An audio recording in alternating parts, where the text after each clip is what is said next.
you. And I got no socks on. You really? Because we Haitian. I'm about to say you pulled out the Haitian card today. Why you ain't got no socks on? Good morning, everyone. Good afternoon. Good evening, whenever you do watch this. Jobber Nation, welcome to another episode of the Jobbertears podcast. As always, I'm Janelle from HR, here with Sir Wilkins and Mrblacc in the building. Shout out to our engineer Suki. I don't know if he meant to do that, but it was just hilarious because I was like, the song faded and then it came back. I was like, oh shit. Here we go. We are 1 week away from Wrestlemania 39, the last of the Mohican of the 30s. He definitely did.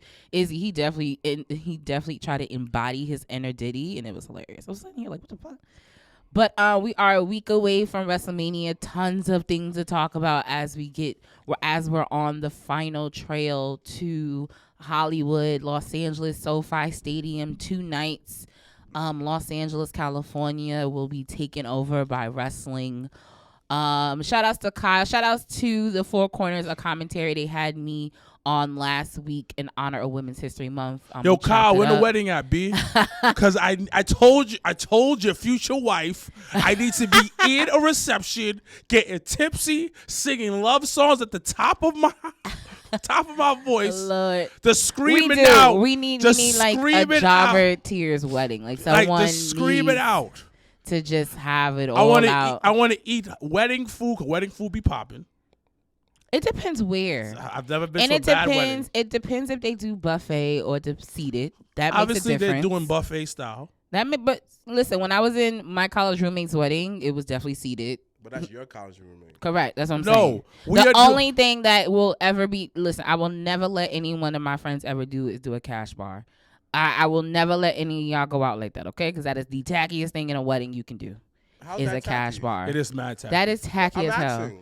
It's tacky because if you're putting on this event, think about how that's like us doing a show and getting the venue and then telling everybody they have to be the talent. But they come in to be spectators. But now they got to be the talent.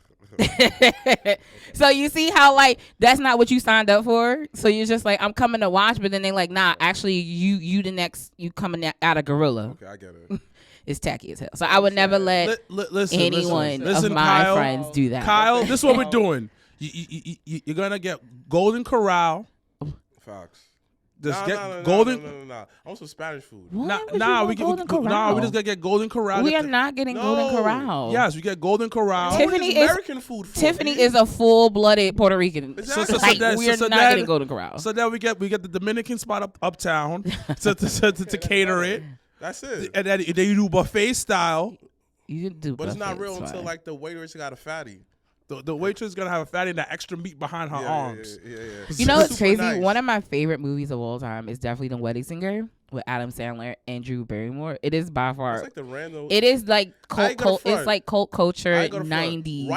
White movies back in the day had a run though, son. The Wedding Singer, the Breakfast at Tiffany's. They run from the early 90s. Don't tell mom the babysitter's dead.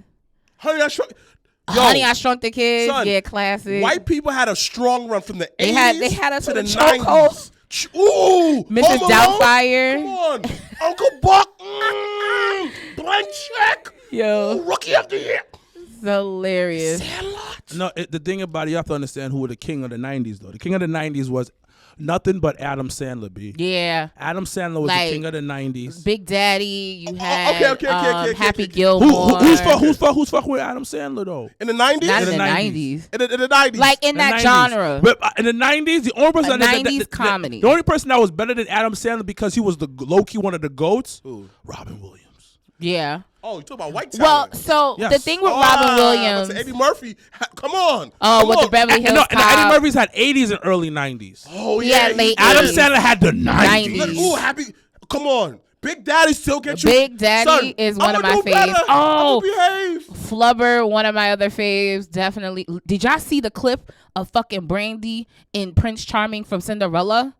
Listen. Wait. Someone said Free Willy. Oh my gosh, Free Willy! You know what I told Michael the other day? I was like, yo, Jim Carrey. I can't. Oh yeah, you know what? I gotta give Jim Carrey the crown. Jim Carrey, the king of the 90s. Ace Ventura was dope. Mask was dope. Son, he did Live in Color. Come on, B. He did Live in Color. And he stood out living because he was hilarious. He was the white man at the barbecue. No. He was part of the family. He was married into the family. Yes. He wasn't a visitor. He was in the family. Yes. I'll talk about that. He was with the family from young. They probably adopted him. That's hilarious. But also too, speaking of other things, the Truman Show in the news. Truman Show was weird though. I didn't. Truman Show. Me, Myself, and Irene. The Mask. Me, Myself, and Irene. Liar. Truman Show. Oh, Liar was pretty dope, and they have that GIF of when he at the table. Hold on. Oh, Phil Hartman, R.I.P. Yeah. So let's put this down. That's what I'm saying. Like, let's break this down. It's a lot of bro. He had 3 mega movies in '94. He had The Mask, Dumb and Dumber, and Ace Ventura. Oh, I forgot about Dumb and Dumber. He was out here like DMX. Okay. Son, he had The Truman Show in '98. Yeah. Let's go down. Let's look at Jim Carrey's movies thing, son. He was out here. So where did it fall off? Because it definitely was. Oh, Bruce Almighty. Shout out to Josiah. See you in a week. So what happened with damn, look at this. All right. Let's break it down, ladies and gentlemen. The Grinch, yeah. Who was the king? Who was the king of the '90s? White boy edition. See, but it has to. Okay, no, Jim was definitely in the comedy, so you have to be mindful of the genre too. Oh man, because Robin Williams definitely had. I felt like the drama comedy. Nah, but he the king though. He the king. He the king. It was him. Robin Williams played Hood. Nah. 90s. The 90s. The goat. The white boy goats of the 90s was this across all genres. Arnold Schwarzenegger. True Lies is one of my faves. Come on, Total Recall. Jim Carrey. Oh yeah. Mm-hmm. Jim Carrey. Mm-hmm. You gotta go. Robin Williams. Though, Robin Williams. That's what I said. You got Mrs. Could we throw Mel Gibson in there? Was he the king of the 90s? I feel like so Braveheart didn't hit for me. I mean, Jim Carrey is one of the goats of the 90s. Yes. Because I'm gonna show you. Jim Carrey movies are as follows. Oh, what about Bruce Willis? Bruce Willis. Yeah. Lethal Weapons. Yeah. Lethal Weapons. The Die Hard. So Jim Carrey had The Mask, Dumb and Dumber, Ace Ventura. He had The Truman Show, Liar Liar. Mm-hmm. I like Liar Liar. I'm going to count Me, Myself, and Irene because it was 2000, so I'm going to count that whole thing. Okay. He had The Man on the Moon. He had The Cable Guy. Oh, my God. Didn't he play Ricky? Didn't he play the Andy Kaufman guy that's getting inducted? Yeah, that's Man on the Moon. Okay. Batman Forever. He was shit, he was Riddler. Yeah. My shit. He also did, nah, that's not it. Those that are on the live feed and participating, we love it. But if you have not gave Mark Simon Zuckerberg Birch. permission, please put your name at the end of your comments, please and thank you, because we would love to know who's chatting with us this morning. Okay? Son, he was the king of the 90s, and now, but Arnold was the action movie king. Come on, B. Oh my, man, and it was good. That's what The Rock's trying to be, but there's only one Arnold, dog. I don't think the streets need to stop disrespecting The Rock. Boy. Yo, you know what's so funny though? It's because like I'm just sitting here like, and it was something me and Michael had talked about, because it was just like everybody's in this uproar, but it's just like if Dwayne has all the power behind him, like he has like the audience, he's captivating, charismatic, like he has all these things, and he has the movies to prove that, you know, he can pull people to the theater. I think talking through what you want in a particular role is not. Black Adam did not sell, boy. So that's the crazy part, is I didn't mind Black Adam. Like I actually didn't mind, and that's the difference between like the type of movie goer you're gonna be, because my point of view is going to be very different from everybody else's that's into the whole Marvel thing. I understand. And the DC thing and all that. So like when we went to go see Black Adam, I watched it for the movie itself. But and I felt like from beginning, middle, and end, I knew what the fuck was going on. Okay. Half the time in the Marvel shits, like I forgot what movie we went to go see, and Mikey was like, yo, if you had watched this shit on Disney Plus, it would have made a whole lot more sense. And I was just like, see, this is exactly what Tony Khan be trying to get us to do, fucking Dark and Revolution and Rampage and shit. It's like I gotta go to a house show to figure out why the opening contest was the way that it was. It was just like, what? Like, I shouldn't have to go through so many avenues of things to figure it out. Because that's what it's always been like this in comic books. If you read comic books, you may read, hey, understand how comic book works. It may be a series of art where like, he has this version of Tony Stark's. You have to understand after that, another author picks it up, and then you're like, oh, why is Tony Stark maybe drinking? Oh, you got to read this comic book. It does not assault the viewers when they do that. So they figure out that, hey, everybody's in this universe. We don't have to do much. So as one of the vice presidents of the Dwayne Johnson fan club, I am an honest person. So the delegation speaking. Wait, I want to say about the movie. The movie was good, but it had no replay value. The movie was bad. The movie was very subpar. But most DC movies are subpar. Because I saw Shazam this past weekend. Subpar. But the commercial, at least I will give Black Adam, the commercial made me want to get up and go to the movie theater. But not for nothing, every time they done played Shazam on fucking TNT and TBS and shit, that shit don't look none type interesting. But also the biggest thing with The Rock is that he made it his project. And he got overzealous. From what I'm reading, he got overzealous about it. College word, explain overzealous. Because he okay, I was about to say I don't know how to describe it. I don't know how to describe it either. But the biggest thing, is this that he made it about him. He was too excited about it. He wanted it a certain way, just like when we vision or when we plan Jobber Slam. Yeah, but you plan it. When we sit and we talk about it, we have a certain vision of how we want things to go. And I think when Dwayne, even 10 years ago, when they first, I guess, talked about Black Adam and how he wanted to play it, he's always had this vision of how he wanted it to go. Now, like I said, it takes two. The directors and the producers and all that, they allow that shit. So don't sit there and everybody just being like, oh, it's Dwayne's fault. Niggas had to okay that shit. Look, I agree with you, but The Rock was not playing ball. He basically saying that, you probably keep the character, but you got to go against Shazam. That's your enemy. But he's like, nah, I want it this way. It's like, you're not playing ball? This is how I see it. It was like, it was a new owner. You look like the team didn't make the playoffs last year, but I understand why. In a new direction, you could be the point guard. He said, no, I want to run and gun. You out of here. No, but it's one of the things is that you've been successful for so long. Mm-hmm. I think that's what Janelle's coming at too. Is you've been successful for so long. You're gonna tell the highest paid actor in Hollywood no? Yeah, and that's what it is. Because usually, whatever movie he does, he hits budget minimum.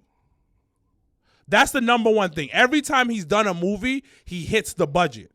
Because most of the time, when you do a movie, the number one thing you gotta do is hit the budget, and then make the money after. But supposedly Shazam didn't do that. Not even close. Huh? Black Adam. Shazam hasn't either. Well, Shazam too, but when it comes to Black Adam, no. And then you are right. Like, you're part of a bigger arc. Because he was talking about, like, I don't want Shazam in it. I want Superman. Listen, and I was here for that. Because I love that Superman. But the thing is, though, it's also, The Rock always wants to be a good guy in whatever he does. Yeah, because apparently wasn't Black Adam bad? Black Adam's an anti-hero, so he's like kind of like in the middle.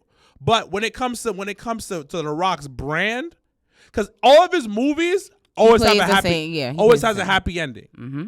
And before he did it, like right after he did his rebrand, because Pain and Gain was like his like thing, and it wasn't really weak. Josiah said, me and my wife fell asleep on Shazam 3 times. Yeah, Shazam is not good. Shazam wasn't good, but Shazam had to be part of whatever they're doing. But this is where I push back. James Gunn wasn't messing with them anyways.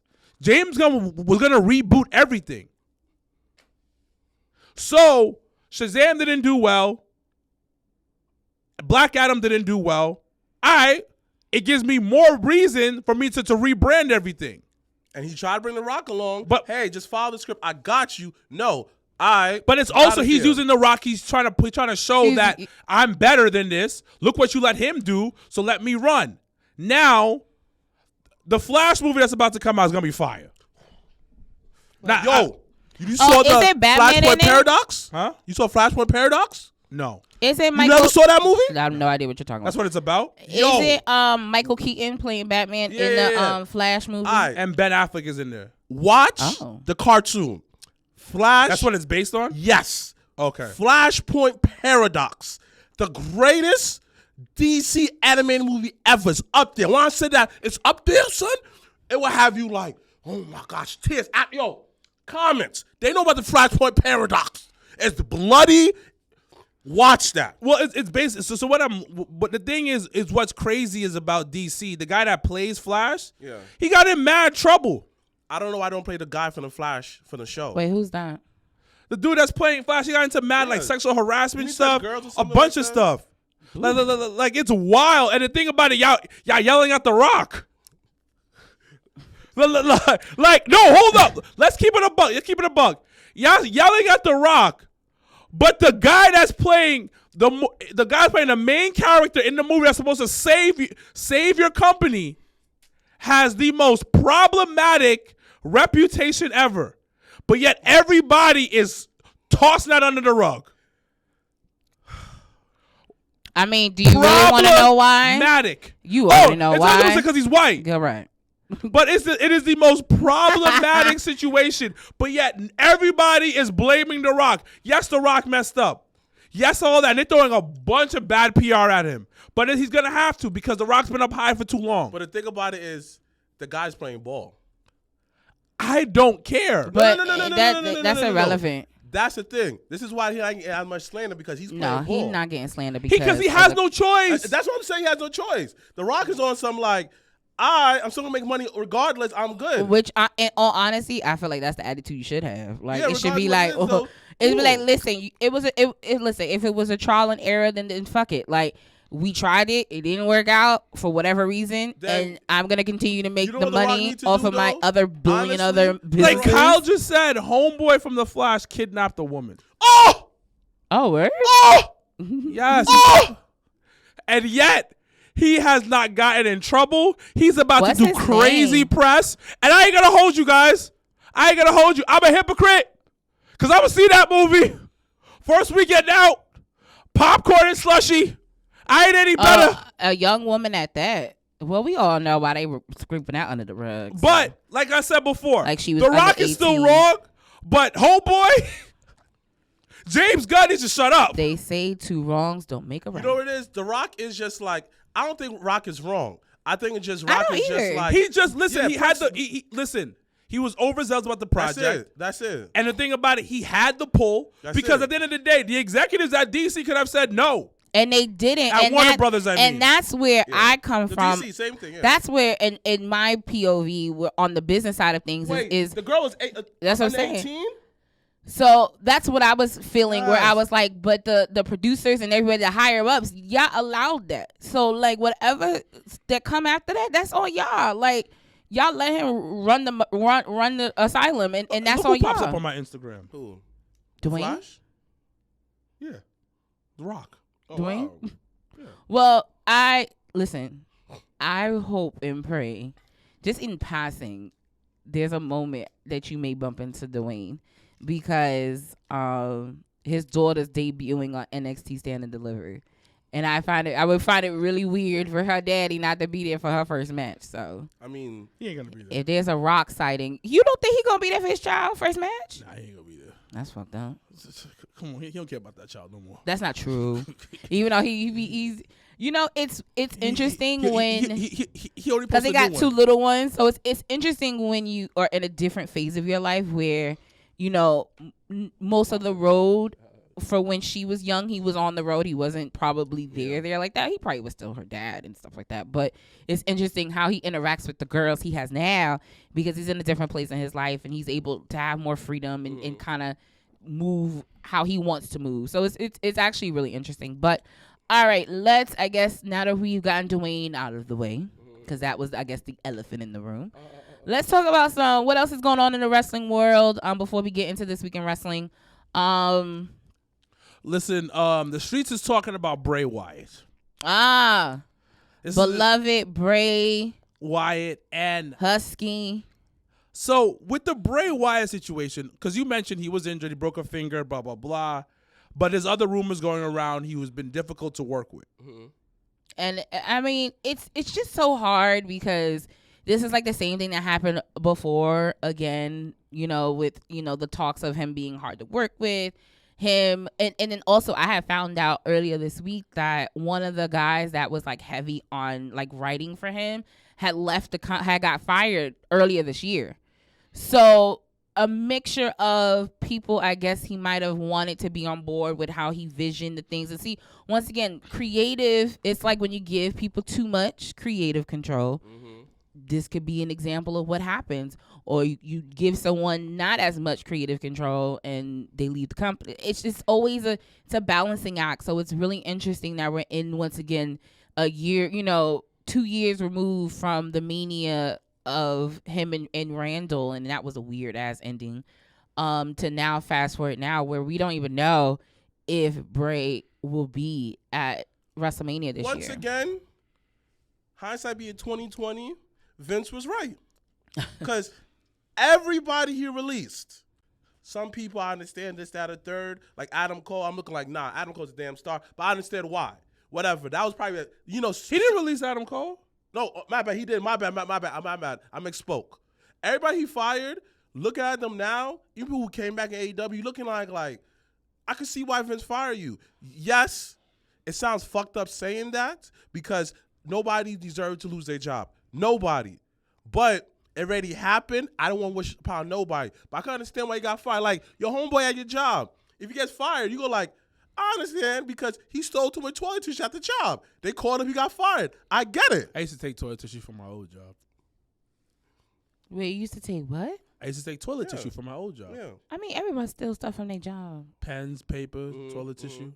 I don't think toilet tissue. I don't think I've done toilet tissue. Of Disinfectant, I think course. I've done. Yeah, of course. Highlighters, Yep. pens, But when you get paper. caught stealing the toilet tissue, it's a little weird. But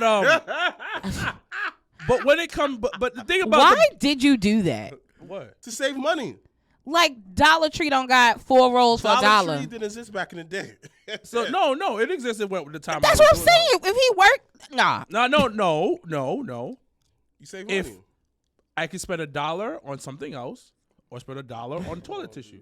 Come on, V. But instead of paying $1 on toilet tissue, Instead I saved of $1. priorities, ladies and gentlemen, It's smart. priorities. And then I used to get the industrial size. I would rather Come not. on. Come on. Industrial it's- size. Because like how do this you big. fucking explain that shit? Two. When you get caught, how do you explain that? Like, I was gonna call it because I was like were you putting them in your book? I was an assistant dean. He says just put it in his bag. That's what I did. That's how you do that. I was an assistant dean. Yo, remember when we I used had to record at your old job? Yeah, they hated it. Yeah. And then I was an assistant dean, so I had the keys. So let me ask you a question. Since it's like, can you talk about it now? Yeah. So then, I think the NDA is over. Nigga, you had an NDA? Oh my God. How you got caught? How they broke up bad footage? Shut up. Nah, probably when they was trying to get rid of him, they probably had a list of all the shit that they had problems with. So they got the most vile and- early us And early Jobbertears. Yo, it was straight up like untrained, the most vile shit So to I say. think I can say it now. So hopefully I don't get sued. But because I had to sign an NDA. how did that's So even wilder. I think it was because of the payment that they gave me out. How they paid me out. But that's a different conversation. Oh, you so- got Vinced? Oh, I definitely got Vince. You got Niggas Vince. threw the bag. They threw the bag at me. Nigga got Vince. Listen, But you get so Vinced. for our newer viewers and who haven't been us in the beginning, there was a time I used to record at one of my rough shoot time. jobs. At the shoot job, I was an assistant dean and also a teacher. It was a private school, and they gave me keys to the building, baby. So, Because he knows how obnoxious it sounds now. so they were like, "Yo, we found out that you record at the school." I was like, "What? How do you guys know this?" We've been watching your clips for a while. So they were helping the early viewership numbers So I was like, of the Jobbertears "What?" podcast. Thank you. So then at the time, God works in mysterious ways. So at the time, we didn't have a union. Yeah. But right when they were investigating me, we were about to go into a union. So the union president or rep, whatever. Fuck. What happened? I think Odell's going to the Jets. Yeah, because Aaron Rodgers. Because of Aaron. So continue. So anyway, so we used to do the clips, whatever, and then the union rep calls me, the union president, whatever he was. He calls and he goes, "Hey, do you know you're being investigated?" You would have thought he did something trashy. And I was like, "Yo, what are you talking about?" And they was like, "Yo, they had told you not to use the record." I was like, "Yeah, they did." And at this time, I was checked out. So I was like, it was the week before they called me. She was like, "You need to stop, or we're gonna have issues." And I was like, because in my head, I was like, "Why are you telling me to stop?" And everybody else does stuff in here. Yeah, hold on. Yeah, Earl, happy birthday. Happy birthday, to Earl. our good brother from the Black Wrestling Podcast. Fam. I still want some chicken. I told him in my post, I said he still owes us a barbecue, and I really mean that shit. Yeah. So figure it out. I'll bring the food. Yeah. I'll pay for the food. He definitely will, and then he'll eat all of it. Yeah. The food whatever food he gets, just cook it and just make sure that's separate from everybody else's shit, because he just chicken and he be wildin'. But happy birthday, Earl. Many, many more. Looking forward to hanging and seeing you next weekend as well. But anyone that's watching, please make sure to follow Black Wrestling Podcast and all of their content, and also Something Else with Fam and Lovely. So make sure to follow them. Lovely bracelets. Make sure to follow them and support Kanisha? them. Yeah. Okay. I would not call her Lovely ever a day of my I life. would hope not. The fuck? She's going straight by her government. We have a different relationship. Right. So I wouldn't Her name is Kanisha. Anyways, so it's like it's that family mania. I hate you. I'm gonna need that info on the house though. Yeah. So, I'm being investigated at this time. Kind of like Vince McMahon, because the thing about it, at this point, I didn't give a damn, and because she literally, the acting principal at the time was just like, "Yo, you cannot record here," and I was like, "But everybody else just think, whatever. If nobody sees me, nobody sees me." So then, somebody snitched on me. I don't know who, but somebody snitched on me. So fast forward, the guy's like, "Yo, I'm gonna call you back. We're gonna figure this out." He calls me back. He's like, "Yo, what kind of stuff were y'all saying?" I was like, "You watched the clips?" He's like, "I watched a bunch of clips. I watched a couple episodes. This is some wild stuff." Did he say that was good? Everybody says it's good. That's not the problem. So then next thing you know, they was like, "Yo, I worked." I was like, "Yo, can I get this?" And then he was like, "I can't do that." But I was like, "Can I get this though?" And he worked something out. Shout outs to him. He worked something out. I got a deal. Nigga got a payout. I got a payout. They gave me unemployment. They gave me. I can't tell you how big the payout was. No, that's fine. You ain't gotta say your financials. The payout was good. You ain't gotta say your financials. It was some moons ago. It was. They paid me out well, and then I lived my life after that. See, but I just feel like even that is shady. Like they had to. They was trying to get you out, but they hadn't. Oh, they knew they hated me. How they went about it was shady as fuck. Where, yes. You let yes. What are the kids called? The teacher racist? Yes. Oh yeah. And you let the charge? I let the charge for the he gave students upheaval. He gave students their voices back. Yeah, so that was an interesting time in my life. That's why they got rid of you. Oh, that was no, they got rid of him too because you. Low key, I think they got rid of him for something actually not even that. Yeah. I feel like somebody put the bug in somebody's ear. Some shorty at the time liked me there, and I didn't want to date her. And why you didn't want to date her? Because she's crazy. But he likes crazy, so it's weird. But that was a different type of crazy. So I'm kind of glad he didn't go that route. Yeah. It's sometimes I'll let him go crazy because it's like, listen, he gotta get it out. That's because she was your friend. But not my friend anymore. Do you ever talk to her? No. Have you ever seen her? No. Oh. Not after Vegas, bro. It was a combination of Vegas and then what happened to you, and I was just like, listen, if there's one thing about me, I'm gonna ride out with my niggas. Period. In the story. What? I'm not gonna back. I'm not gonna wait until after I see you leave the train to DM you to talk to you about some shit. I'm not gonna do that. That's weird. Oh, okay. That's weirdo behavior. All right, so Okay. No, is it not weird? Speaking of weirdo behavior, That's not weirdo behavior. no. Or you know what? Another weirdo behavior Wow. is when you continue to message and not be an adult and wanting to have a conversation, but you still upset about some shit that happened 3 months ago because you couldn't sit at a bar. Come on now, we got to do better. Same guy. He messaged you again? No, he had posted in the page, like the flyer. Oh yeah, I saw that. I erased it, and then he go. But then he posted again. He was like, "You guys erasing stuff," and I was like, "Yo, bro." But it in that same breath, the same The person same guy you spoke to too. that still has a problem. Really? Yeah. That he made fake pages. Wow, I didn't know that. Yeah, he made a bunch of fake pages and attacked us. That's really just, All right, so that's stressful. I know who knows him. So for me, it's always gonna be like, what's the solution? Like we're adults. We're adults, and it's just like, you know what? I'm not gonna say what I have to say because at this point you're doing too much. So that's what I had told. What up, Queez? That's what I had told. I told Bostic. I said I can't. I know who knows him, and this man becomes a different fucks situation. with me. If I need something done, he's gonna do it. But it's not even done. It's just, for me, it's always like, let's have a conversation. Let's talk this through and be adults about it. Let's not hold things in. Let's not, like we don't. He's still doing this? Still. But, in the same breath, you are more than welcome to come to our WrestleMania viewing party 2 nights. Mrblacc and Dre from Your Sports will be there hosting and making sure everyone is taken care of. You are all more than welcome to come. Okay, you can RSVP. Link will be down below in the description. And we'll move on. So, all right. So we talked about Bray. Do you think Bray's going to show up at WrestleMania? Yes Absolutely not. No. Okay. Like, Vince was right. So, in that same breath, who do you think, what's going to be the deal for Bobby then?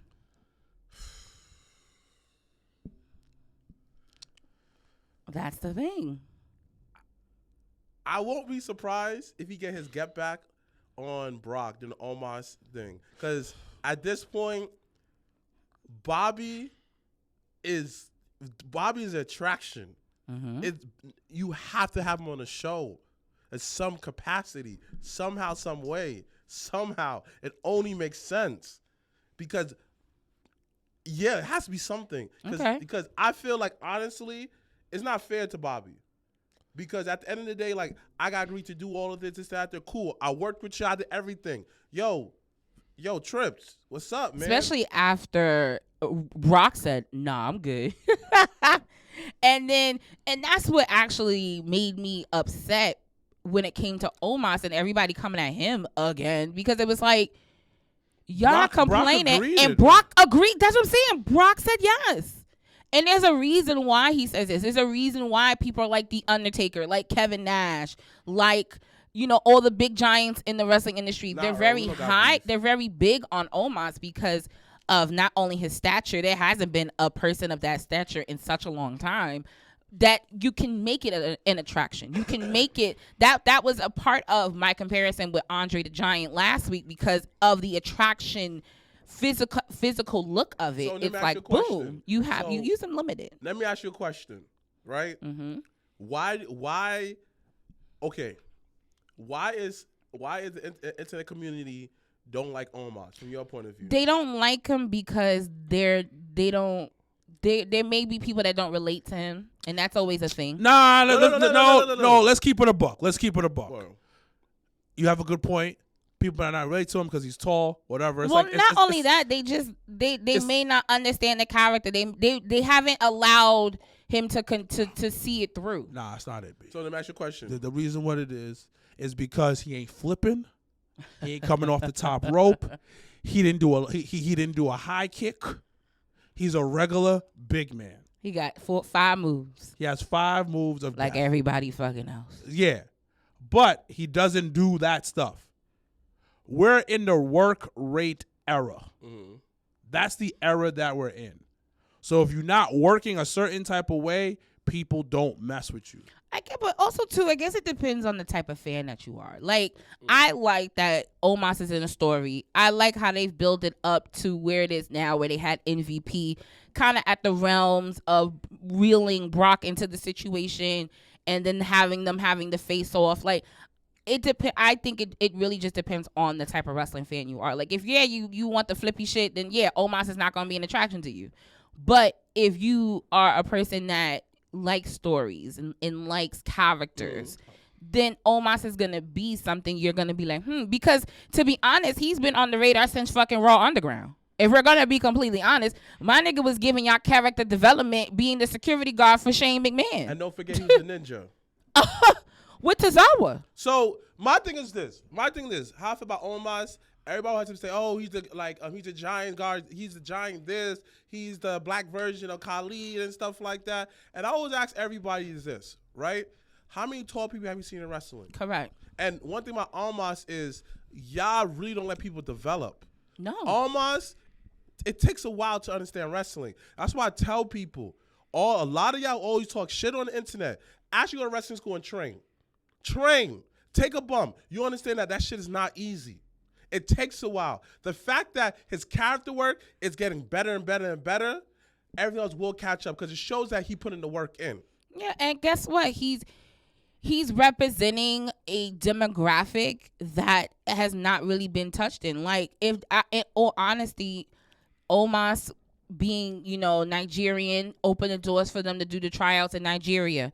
Omos being as tall as he is and the stature that he's in, it gives that, he could do other things outside of wrestling in itself. So it's just, I love the fact that Brock agreed because I think it'll be the opportunity for Brock to really highlight and show, for Brock to work. And for Brock to sell. And it's something that, honestly speaking, WWE's been on the up and up, is whoever is in, like, whatever storyline they're in, the other person is selling the fuck out of it. Like, Seth Rollins selling the fucking punch 2 times, phenomenal. Thank you.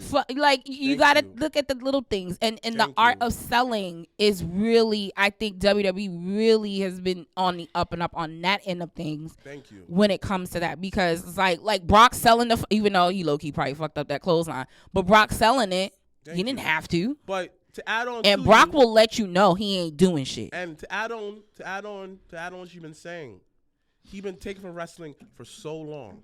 Now he's giving back. Correct. And Queese asks if Brock beats Omos, which honestly I actually don't think that's happening. But if he does beat Omos, what does it do for him?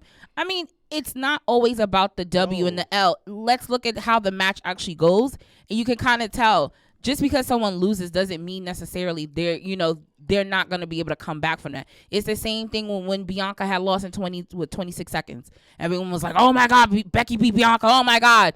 But then if that didn't happen, we wouldn't have had the last year of such an amazing. But you were mad though. We all was mad. Actually, I was more mad because it was Becky. I ain't gonna hold you. It wasn't the what, it was the who for me.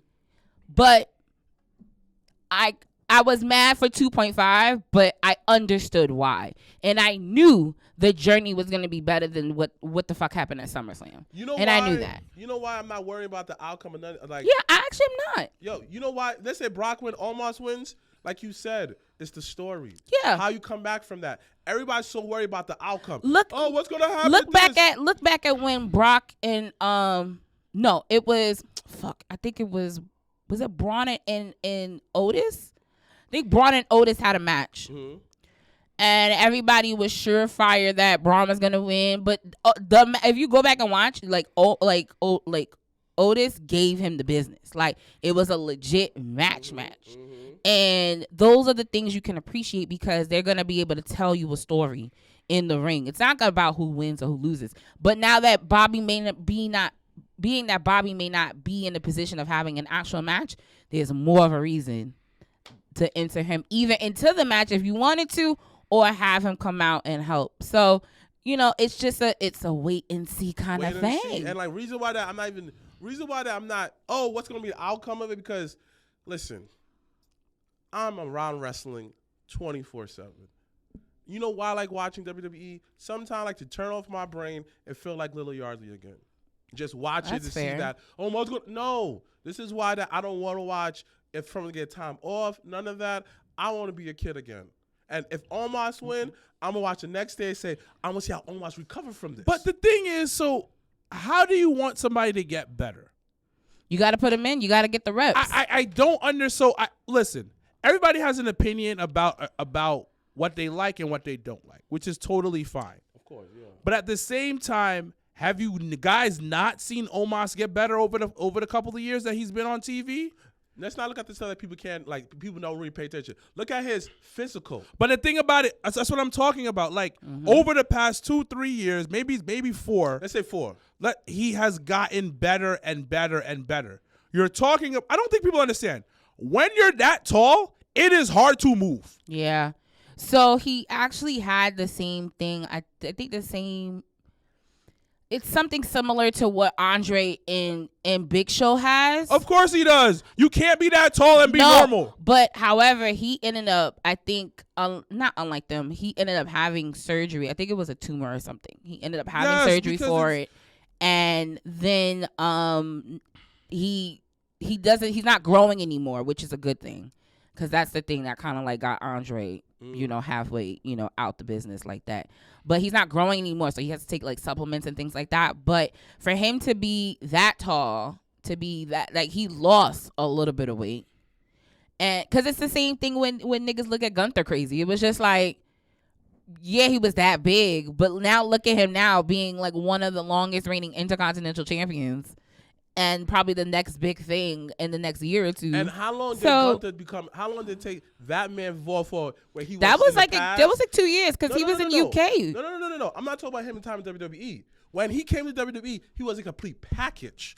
So how long for him to come that complete package? He got to go through the awkward stages. He got to go through the stages where, like, I don't understand this. Yeah, everybody got to go through the Rocky Maivia Survivor Series. I'll give you my everybody got to go through that. I've been reffing. It's going to be a year next month, right? Good for you. I ref over about to hit 100 matches. I ref close to 100 matches. I referee. Damn. If you look at my number. first match that I ref until now, I'm getting better because I have to get better in this game to get more bookings, to get more shine. People trust me in the ring. But it took bookers to let me make those. It took bookers to let me make my mistakes. Correct, and you got to learn from them. And you know why bookers let me make my mistakes? Because I wanted to listen, and from whatever you tell me, I grow from that.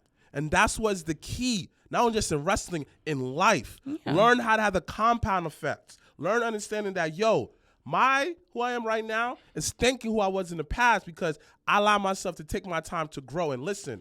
And that's why I'm telling fans, Omos is getting better. How can you tell? His physical. The little stuff you do in the ring.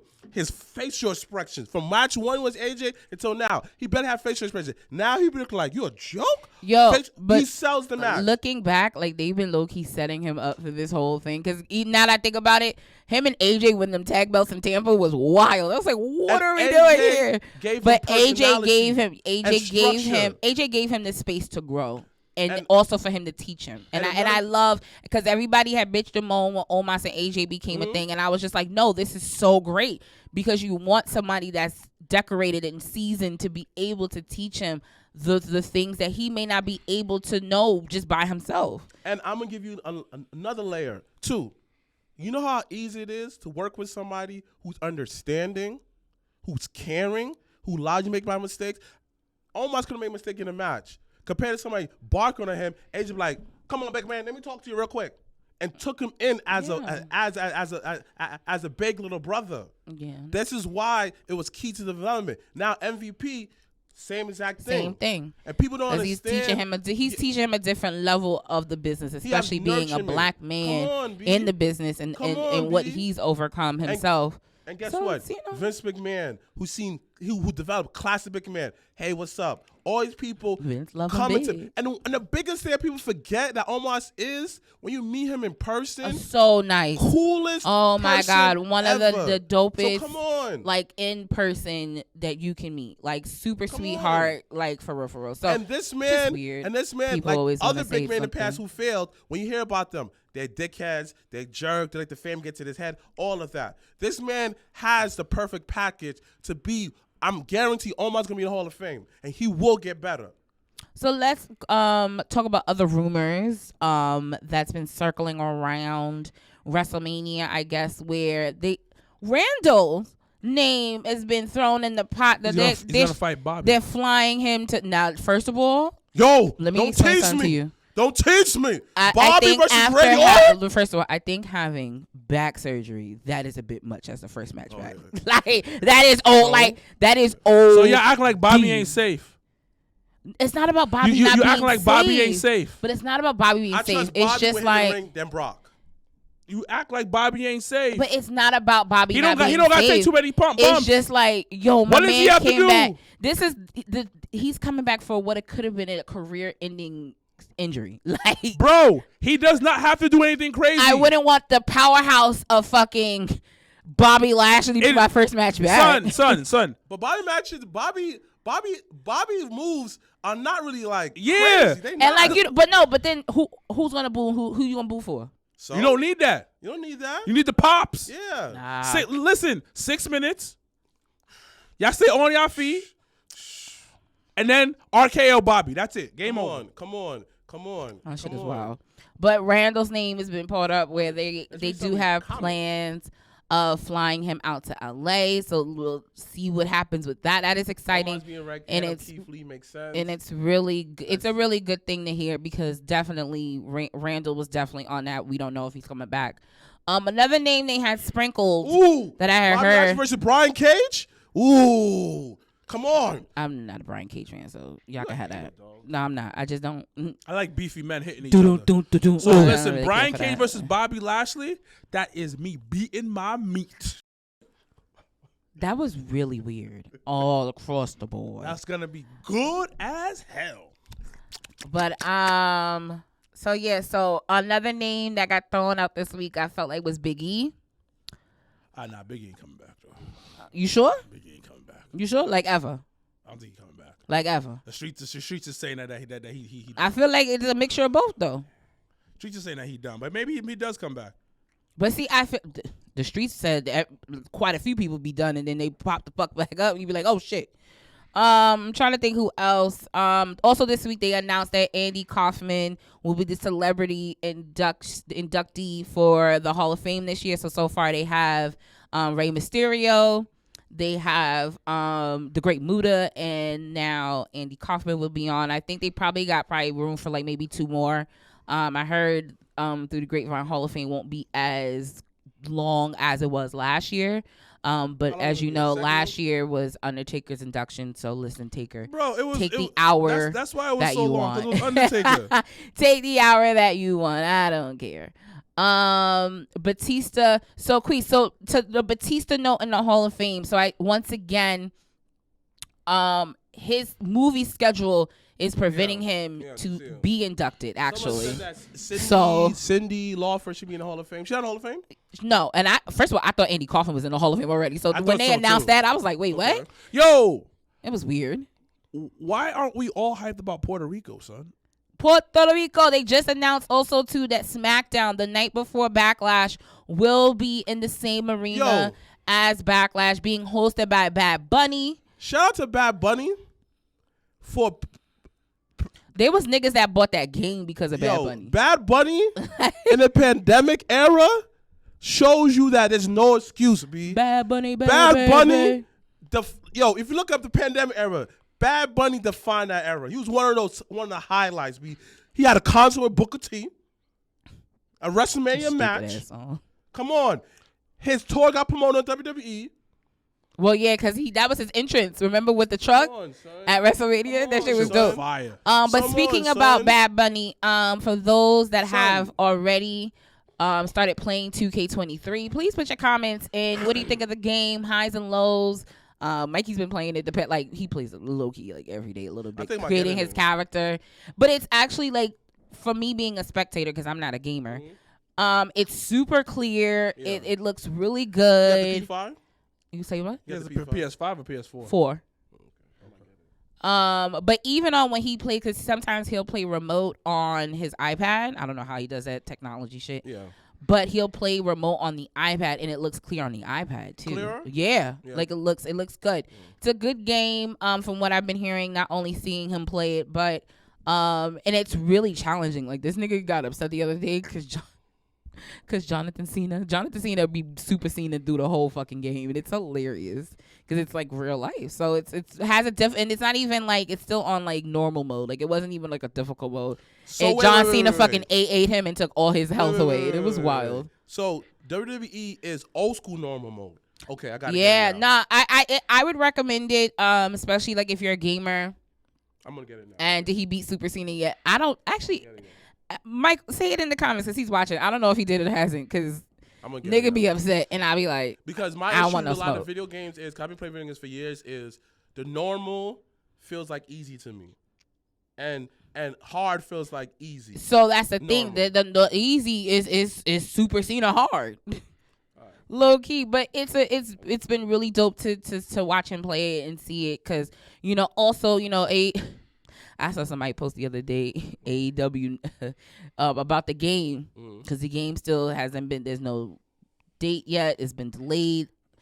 They got niggas that don't even work with the company no more. Like that's how extensively delayed this game is. So hopefully those that have pre-ordered the game, because there are people that pre-ordered that game, you're able to get it sooner than later. Fuck that game.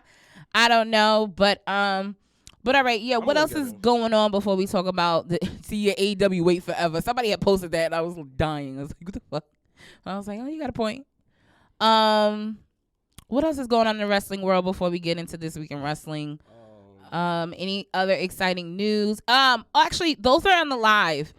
Do you guys have any questions for us? We can take a few questions before we get into this week in wrestling where we talk about SmackDown from last week. But if you guys have any questions, we'll take a few right now. Oh, you're talking about AED coming out. Well, we don't know if it's coming out. I got the 119 version. It's fire. I don't know what that is, but okay. They have Eric Bischoff, Umaga, Stacy Keibler, and Doink the Clown. I guess that's potentials for the Hall of Fame. Is WrestleK going to be at WrestleMania this year in WrestleMania week? So they're doing WrestleCon, yes. They're doing access very different though this year. They're doing it actually how they did actually Royal Rumble.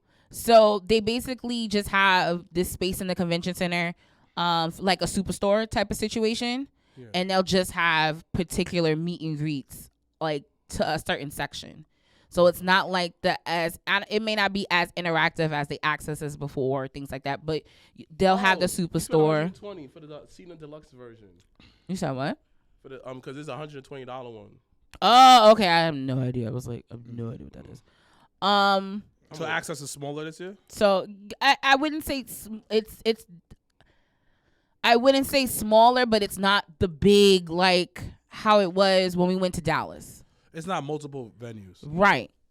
But they're doing a lot of events. So the LA Convention Center will have the superstore with all the signings. So they have but I think Ray's sold out. I think. Somebody else's Bailey sold out already, but they have a few others. Someone asked, have you guys been watching MLW lately? So I've been watching clips. I definitely I love Raven coming back. That shit is dope, low key. You still on Access? Yeah.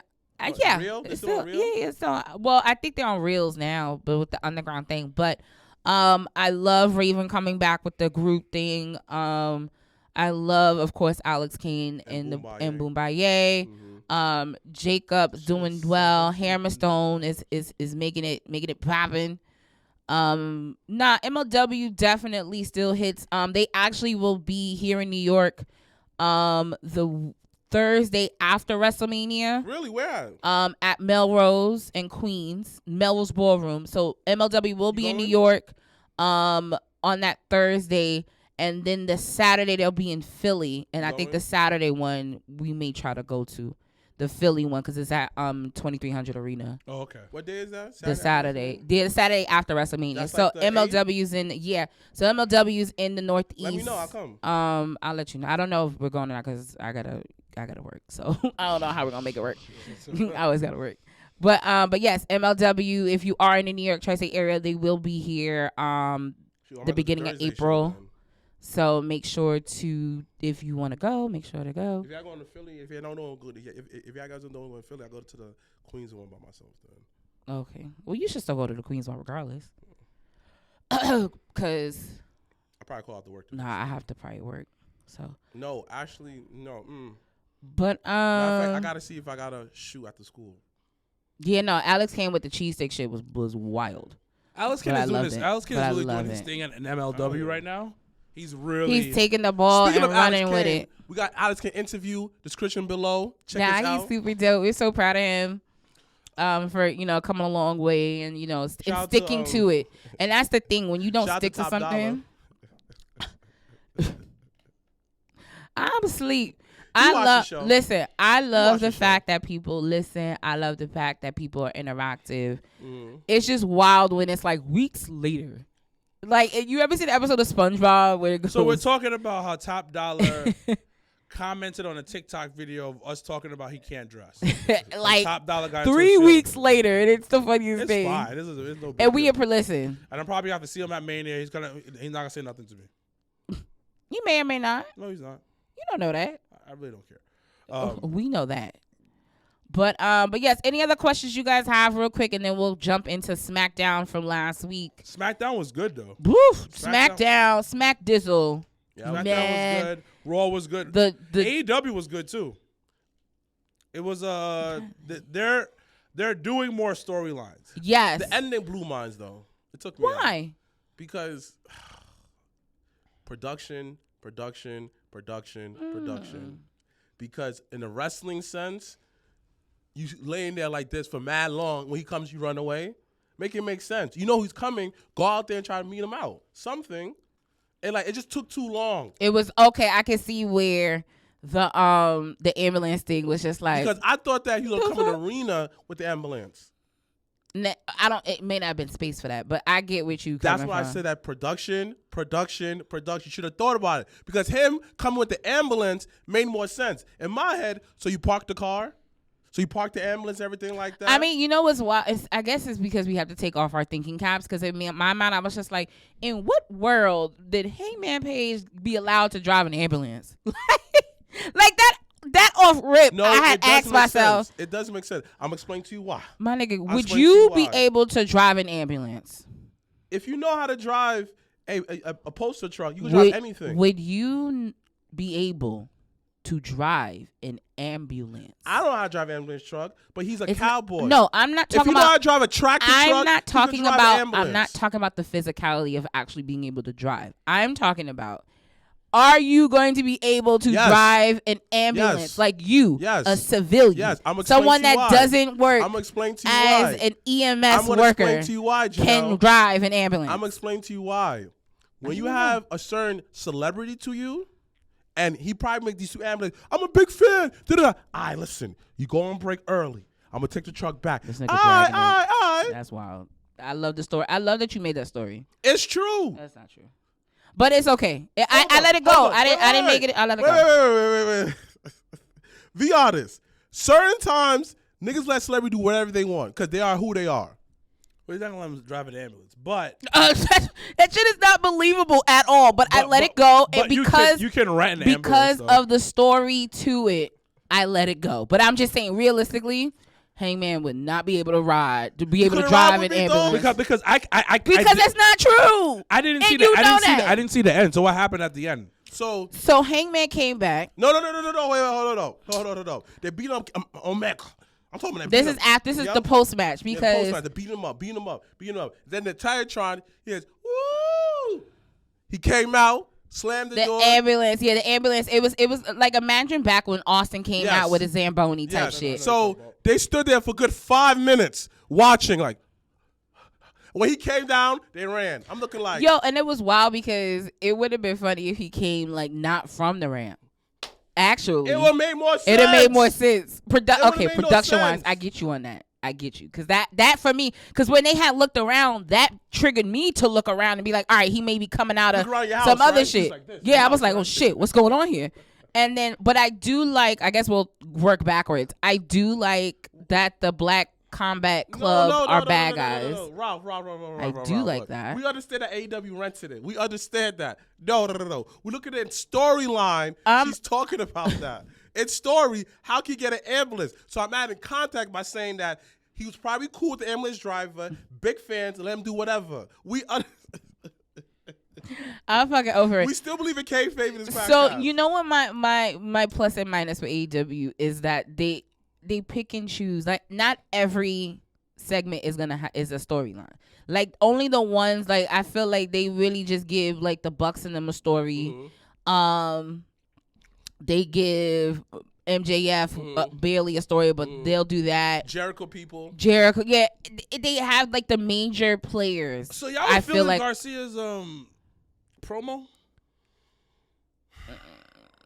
I don't like how he talks. I didn't like it. It's weird. I didn't like it. It's weird. And that was the other thing I felt like because once again, I was sitting here like, why the fuck is Adam Cole facing Daniel Garcia next week? That was weird. But then they explained it and it was just like, so I gotta be at a fucking house show to figure out that he called him out. You for real? They didn't show the clip for that? I wasn't paying attention. No, they only had showed the clip of they showed a clip of something else. Production. Well, but no, I wasn't really feeling it. So when you, I mean, it's going to be a good match. When stuff like that happens, you got to learn from it. So what they should have done would be like, all right, they should have posted that clip of the house show online, so people can know what's going on and people can get hyped for it. Because that was the same way how they opened the show. So they opened the show with, because I didn't know because they didn't show the clip yet, I was sitting here like, why the fuck is Orange Cassidy and Darby and Sting tagging with each other? I was like against the Butcher Blade and the other nigga. I said, what the fuck? But they showed, but it was after I think Sting had came down to the ring with it, and they showed the clip at the bottom of Darby and Orange tagging against the Butcher and Blade at the house show, and it was just like, okay, I like the fact that you showed the clip because I was definitely like, I don't understand any of how are they tag teaming, but okay. But it's just like, if you would have already started that from Dynamite or even Rampage, if you would have did it on an actual TV show that people actually tune into, instead of showing me a clip with 200 people at an arena, I like it loses that essence of you being excited because it's like, well, damn, I got to be everywhere to know everything, and I can't. Well, they explained it, but they didn't hype it up. It was very lackluster. They should have filmed the clip of him getting called out, posted on their social media, and get people hyped and blast it. Because listen, Tony Good for cheap plugging Dynamite, any other show you got, he quick to cheap plug that shit. They easily could have made that clip go viral in a sense. And someone said, "What y'all think about Tony being so hype on calling Kenny match a dream match? Was it really?" So I've never even heard of the dude. It was a good match. The son of the Viking King, bro. That middle rope is your safety net because that nigga kept bouncing off that second rope. I had never seen nobody do some shit like that. So that alone, like wrestling wise, I enjoyed it because I was just like, oh shit, like I've never seen this guy. He's all over the place. I like it. He was fine. Okay, cool. I liked it. However, the dream match thing, I can't get jiggy with because I didn't know him from a hole in the wall, and I didn't like. I was just saying him like that's the dream match, really? Okay, I guess. Like, but then I just felt like they could have phrased it a little bit better because I think the match supposedly was supposed to happen almost 2 years ago, and Kenny got injured in the middle, like in the mix of when that was supposed to happen. So it just was weird because it's just like if you don't know the guy, it's hard to connect for it to be the dream match that they quote unquote kept making. Listen. it. Hold on, I'm gonna say this. I don't know. It wasn't for me. But again, it's a good match. It doesn't apply to your fandom.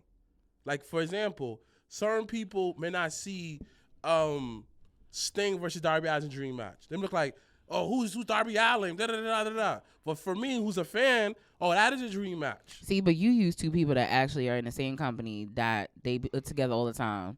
No, but certain people that like it's not to everybody. I'm talking about a fan. No, I'm just saying your example. Like I think because they've been linked together, that may make sense. Like for example, I want to see Action Bronson and Ghostface on the track. That's a dream for me. But to certain people, it's not. Right. No, everybody has a different dream matches, just like they had a different Mount Rushmores and all that stuff.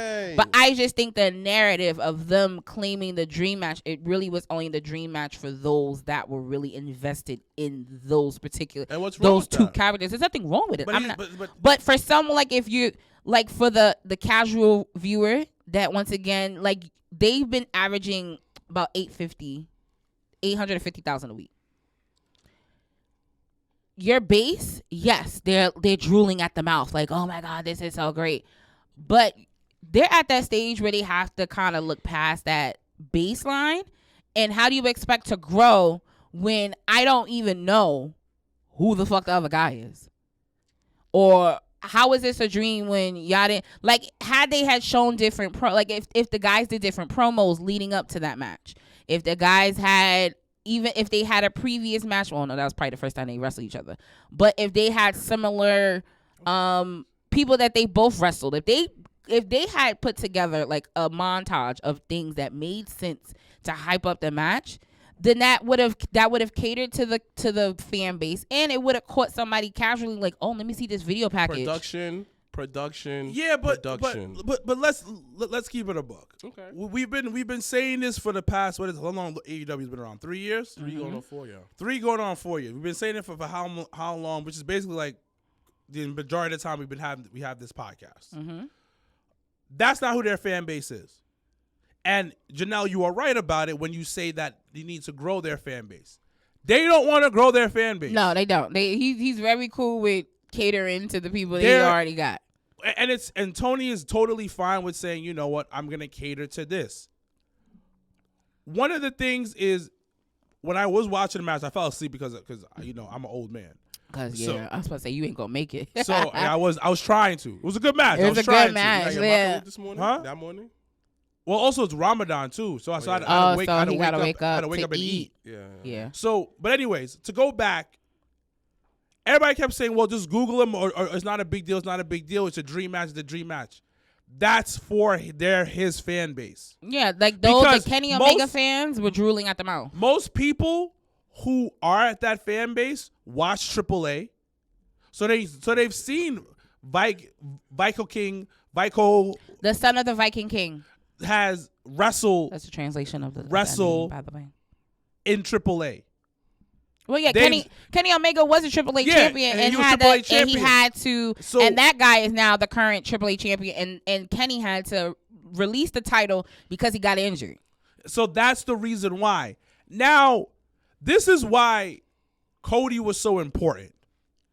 This is why Cody was borderline the heart.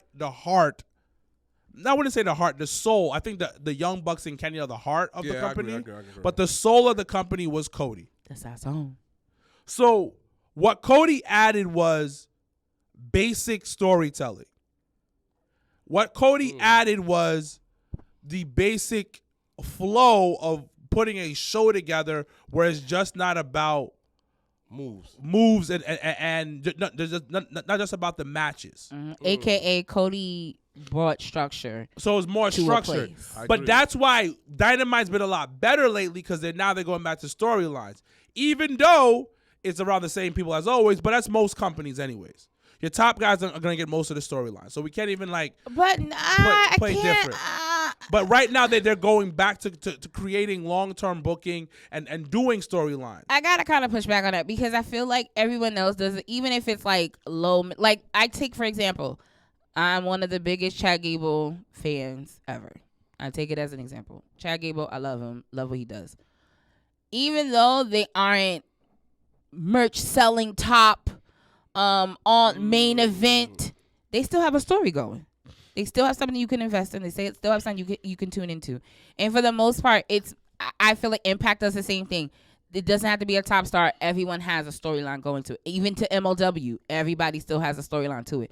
So with but AEW, they're still learning. AEW's still learning how to do it. That still learning thing is that if you could. But the thing though is, if you could do it to them, you could do it to everybody else. But the thing is, so this is another thing. This is why when they talked about they're gonna get another hour of wrestling, potentially on TV, this is their opportunity to start building storylines. Is that a real thing? Supposedly, it's not. Everybody's entertaining. I hope not. Huh? Are there wrestlers on there are really entertaining? No, majority. It's only about 10% of 10% of them. And that's the issue. Their roster. Like for example, I like Top Flight. Yo, don't. Hold on. Shit, don't get me started on that. Hold on. I like Top Flight, but they just do cool moves to me. You understand? That's because they keep dogging the shit out of Light Brights, and I don't listen. And I don't like it. I'm okay with that. I'm not okay with it because they literally. The Light Brights will call the chicks when I was in high school. So well, you have personal shit, and listen, I'm so spicy. Normally, Light Bright is not my cup. This nigga's still upset. Mind you, gets any bitch he really wants now. So who's really upset? I am. You're not. But no, my thing with Top Flight is like you don't like they have the moves already. Boom. Yes, the brother was injured the first year. The other Light Bright one had to be. Yo, call them by their names. Had to take the team to the top. Calling them Light Bright. But are they not Light Brights? Yeah, they Light Bright. They not Light Bright. They not Light Bright. Light Bright eyes like this. Yeah, they Light Bright. They okay. Listen, I like Top Flight, and I like the Dante nigga. But I like him a lot. The best thing that's happened, and best thing that's happened within that tag team division, was taking the belts off Acclaimed.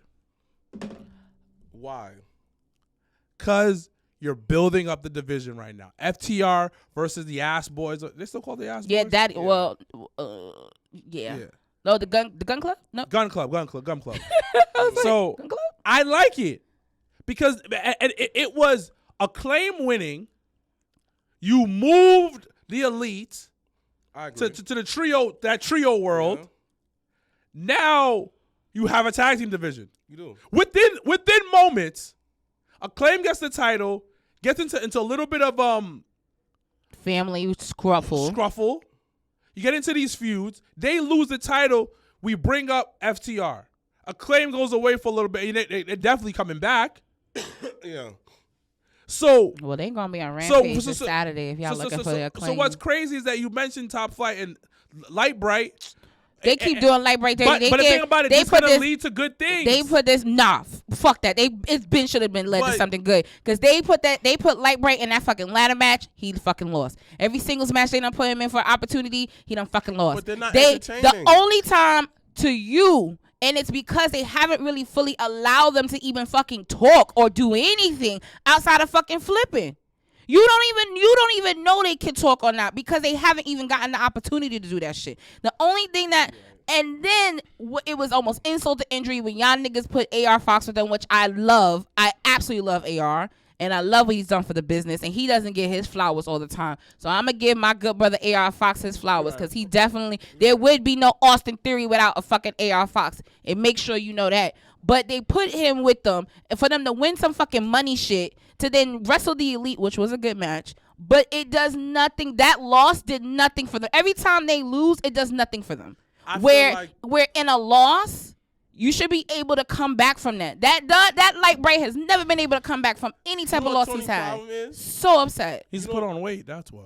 You know what Tony's problem is? So what upset. I realized is like it just hit me. Like that. Tony's only good when with stars. He don't know how to develop people. Correct. And then listen, Tony, if you take William Goldberg as a project, good fucking luck.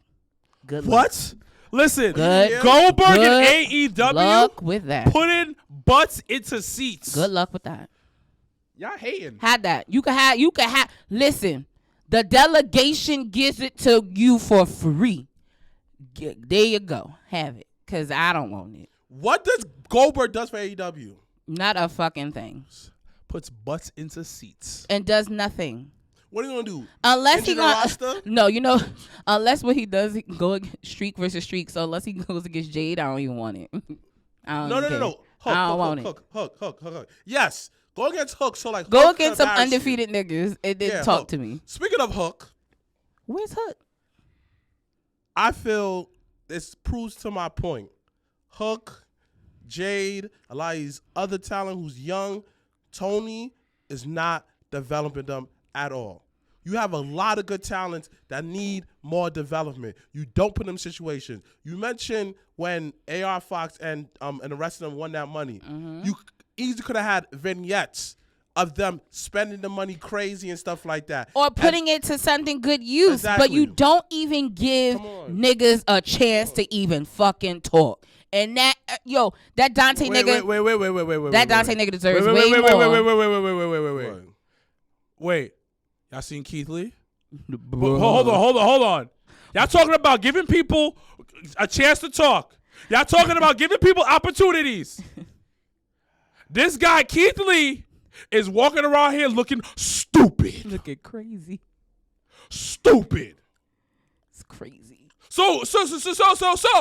Huh? But no. Let me finish. But then him and Goldust fucking beat the fucking mogul shit on Rampage. But and then you haven't heard a thing about that shit. But let me finish. You gave him freedom. You took the shackles off because wrestlers love to talk about the shackles. On my feet, so y'all talk about he needs to talk. That's what y'all said. Give him chances. You gave him a chance. Look at that bum ass thing he got going on. I know what the fuck that. I listen. Tony Khan don't know how to develop characters. It ain't Tony Khan's fault. Part of it is though. Yeah, it is. Come on, dogs. Part of it is. But listen, Dante Martin, I want better for you. Someone bro. said Vaughn said Black wrestling was 100% right to put Omos ahead of Keith Lee. Let's read some of his comments. Stephanie Hardy said they had one time to talk a few weeks ago, and that was the first time I heard them talk. Who? Top Flight? Yeah, Top Flight. They talked before, and they said they can't talk. They look like they're in 7th grade. Oh, but me calling them like Bryce was something crazy. Again, that shows you that he don't know how to develop character. No, first of all. But they young, so yeah, they gonna look like they just got out of their mama's titty. So it's Austin Theory. Yeah, but then that nigga then someone whispered in his ear and said, listen, grow a beard, shape up the hair. It's all about the presentation. But the thing about it, I said this a long time ago. They dress horrible backstage. Horrible. Dang. Look like bums. The Top Dollar would fit right perfect over there. Oh. That nigga actually probably dressed better than all of them, so he probably wouldn't even. That probably even wouldn't be his playground. Top Dollar just been the AEW roster. Yeah, that's probably. Yeah. So how you guys feel about Nia Jax going to AEW? What you gonna do? Get a check, I guess. Where Nyla at? Listen, hey Nia, it's your boy. If you go to AEW, I am buying all your merch. Oh, that's the thing. She probably wouldn't even have merch like that. But someone said I just finished listening to the Busted Open, and they mentioned the AEW ranking being non-existent. I guess they listen to the Jobbertears podcast. What? Who said what they said? Shout out to the OG buys in the building. Yeah. If you haven't already, he has an amazing book on Amazon. Listen. I've told you this before. They need a stylist backstage. They need somebody to listen. Tony Khan, you were out here. Oh wait. You were out here. Paying for flights, hotels. All up on Twitter talking about I pay for flights, I pay for hotel. I got the meanest buffet behind the scenes. Why'd you mention that for? Because Jericho mentioned that AEW is the only North American company that pays for stuff. Yeah. But so why did Tony Khan because that's how he do. That's not like him. But him saying what he said was not like that's very God. Like low vibration behavior. Well, but the thing is, listen. You talking about you buy flights, right? You pay for flights for these for your people. You trick on your niggas. You pay for hotels. You do. I can confirm that. And you pay for the buffet. Then why can't you hire a Dominican or black barber and put them in the back because some of your wrestlers' hairlines is trash? And ladies and gentlemen, I know I ain't got no hairline, but I know a good hairline when I see one. AEW needs a barber back there. Then our beards be shaped up so we know about lineups. But then get your makeup artist right, B. Get your makeup artist right. You want television. I feel like Someone said that AEW is low vibration company. You stupid, Vaughn. You stupid. Nah, so I think they always get like the good makeup artists for like the pay-per-views. Because the girls' makeup be on point. So nah, every week you on Dynamite, I want my girls looking delicious. No, that ain't happening. Looking delicious. I mean, Toni Storm ain't look bad last night, though. I like the little boxing thing she had on. Because Toni Storm does her own work, and Toni Storm knows how to dress. The rest of them be looking mad bummy. But my thing is this. I don't want you in Chucks. Put some nice shoes on, B. Put some nice sneakers on. Your Chucks shouldn't be beat up. Okay. You are making 6 figures a year, or way over. Get some nice sneakers on. Yeah. Put a nice little outfit on. Like your Chucks should be no scrubs. No scrub. And I don't. And then no dirty white ups. Who's dirty white ups? He just saying. Wait, who got dirty white ups? You know how they be. You know how these people be. These wrestlers, yeah. Wrestlers be having dirty white ups. Anyway. Dirty Chuck Taylor. Josiah asked who gave Stokely. I don't even know. I didn't even see, once again, if that was a Rampage activity with Stokely. I did not see that. I'm so sorry. What do y'all think about Jade's outfit? I mean, it's always going to be great. Comment. I mean, I like that she got the longer silver-esque gray hair vibe. I do like the wig better now. But other than that, listen, I don't give a fuck what she wears. I just want, I want better for her. I'm so sorry. I give 0 fucks what Jade wears in and out of that ring. I just want better for her. Another example of a failed player development right there, Jade. She's annoying. Failed. But I do like, I like the Tyra Valkyrie entering the situation. I just don't want, like I said, either last week or the week before that, I just don't want it to be rushed. So like this week on Rampage, the Layla Gray girl's gonna go against Tyra in her debut match on Rampage. Mind you, those that are on live feed, Rampage will be on Saturday at 10 o'clock this week. You know what AEW need to do? So hold that. You know what AEW need to do, and this sounds already messed up. They should have like a woman version of their 6, right? Hear me out. That could wrestle. Oh, so you're saying the version of their pillars? Yes. Hear me out. Brent Breaker's not it. Brent Breaker. No. I'm pushing back. I'm pushing back. Is a pillar. She is a pillar. But she should not be part of that. I'm going to put in work in pillar. No, it doesn't matter. It's the same. Yeah, unfortunately. No. Hear me out. Hear me out. WWE did this. Get your best workers, right? Your best workers, because eventually they will develop talent. They will develop in mic work. If you put certain people around them, you get these pillars. Mm-hmm. Make them have matches. You got your main pillars. You got your second tier pillars. Maybe like how that they all good workers, but they interact with each other. But you want to know why? Hold up. Build a division for a whole year.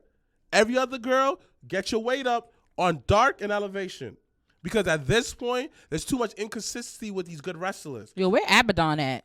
Thank you. There's too much inconsistency. Like 1 minute, like you got this one good worker, then the other worker cannot keep up with it. So also too, what doesn't help is that their division.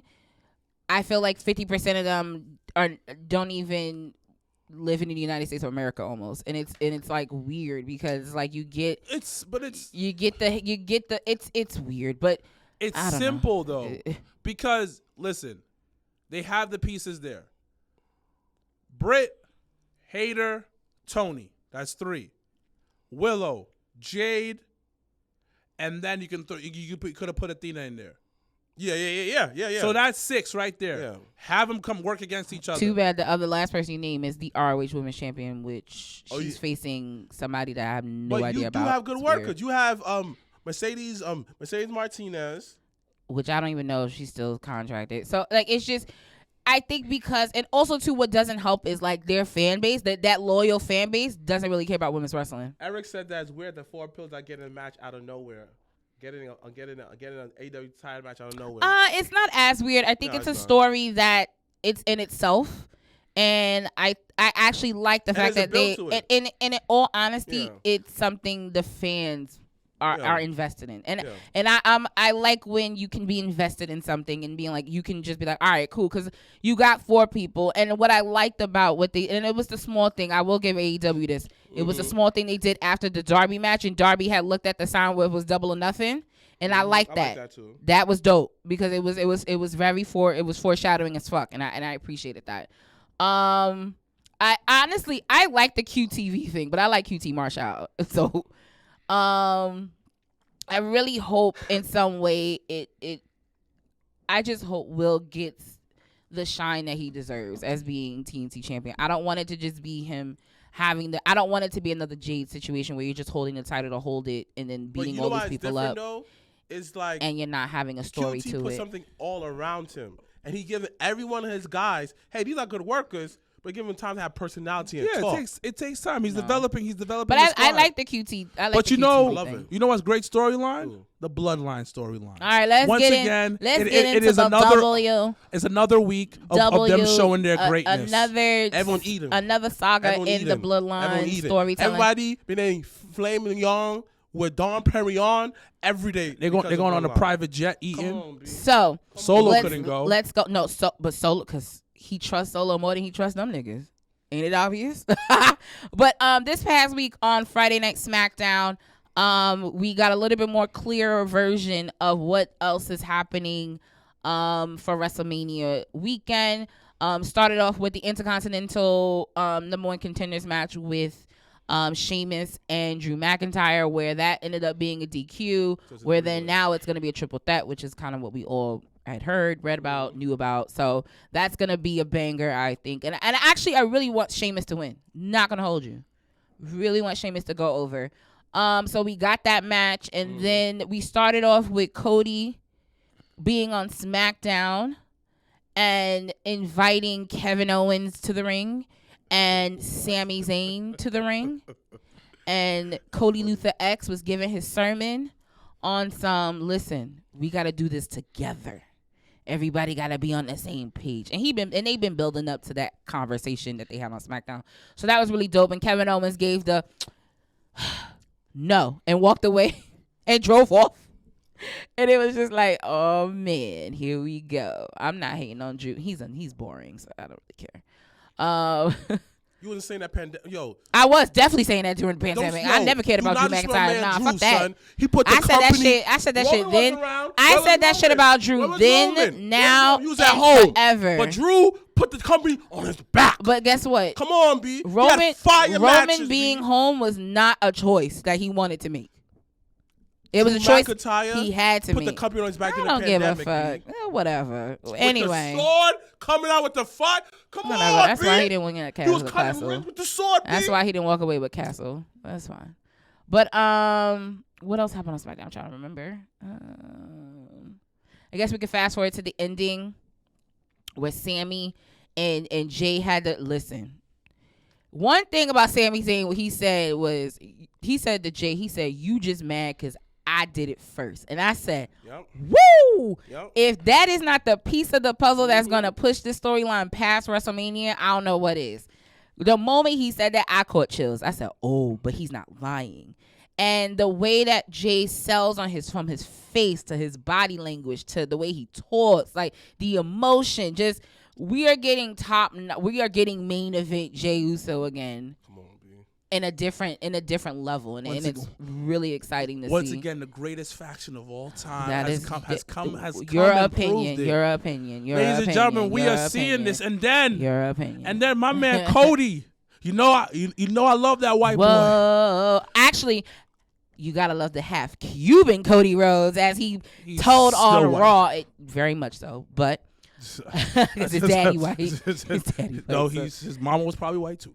No, she's just light skinned. Because it's funny because even when the show when he and Brandy did on TV on when he was in AEW and the mother was on the TV, she looks like a family member of mine when I grew up that visited us from Cuba. Like she looked like family. So because it varies, like you get the very ones that look very white, and you get the very ones that look very dark, like Mr. Black and myself. So at the end of the day, I mean, he will definitely check off white on an application. So that's neither here or there. Cody Luther X was singing a sermon, but then my man Roman Reigns was on his devil's. That nigga said, "Oh, every time you run," I was like, "Damn." I said, "Yeah, I know that's the truth, but damn, You didn't say it like that. He didn't run though. Yeah. He didn't run. No, he let the contract. Well, he let the contract well, run out. no, the WWE one he did run. He definitely told them niggas he was like, I'm not coming back. But he had to do that. Yeah, No, right. Yeah. And then with AEW, the contract ran out, so he didn't like run from there. But it just was.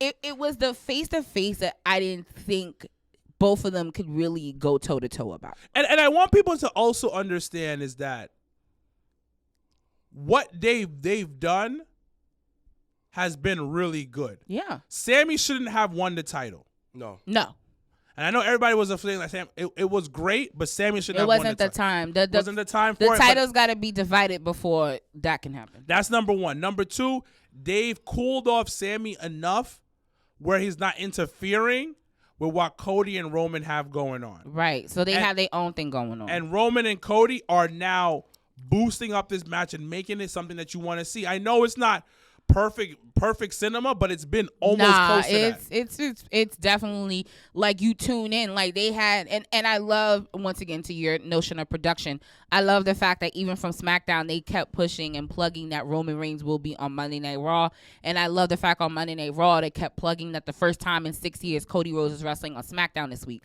So I love the fact that they give you those like things for you to make sure you're tuning in and making sure that you're aware of what's going on, because I can appreciate that. Can't wait for SmackDown to come to Brooklyn.